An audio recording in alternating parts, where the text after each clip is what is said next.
জামাতকে বলবো, আপনাদের জন্য চরম সুযোগ চলে আসছে, অত্যন্ত সুযোগ।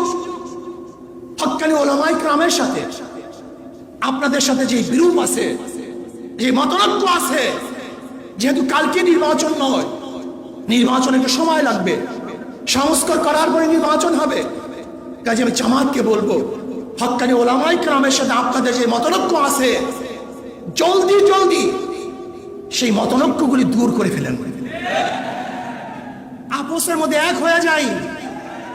মাঝখানে মাদার গাছ লেগে, মাঝখানে মাদার গাছ রেখে যতই বুক মিলাবার চেষ্টা করি না কেন, বুক মিলবে না, বড় মিলাতে গেলে আমাদের উভয়ের কষ্ট হবে। কিন্তু জামাতের জন্য চরম সুযোগ। ওলামায়ে কেরামের সাথে, হক্কানি ওলামায়ে কেরামের সাথে যে মতানৈক্যগুলি আছে, আমরা বসে সমাধান করে ফেলি।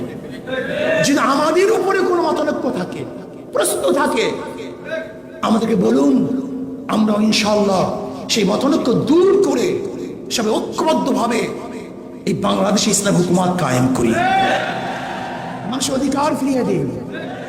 এই বাংলাদেশ সবাই বাংলাদেশ, এই বাংলাদেশ মুসলমান, হিন্দু, খ্রিস্টান, বৌদ্ধ, ইহুদি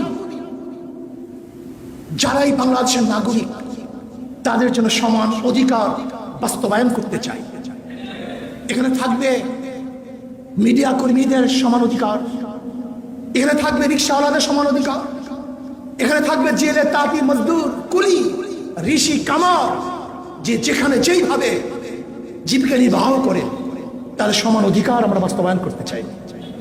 এর জন্য আসুন, বাংলাদেশকে বিনির্মাণ করার জন্য নীতি ও আদর্শের পরিবর্তন ব্যতীত কোনোদিন বাংলাদেশ বিনির্মিত হবে না, হতে পারে না।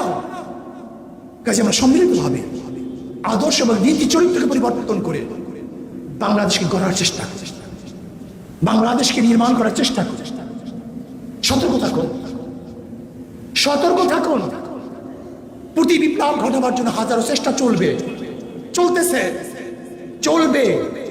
সতর্ক থাকুন, যখনই আবার ডাক দেওয়া হবে, তখনই যা যা কিছু আছে তা নিয়ে আবারও ঝাঁপিয়ে পড়তে হবে।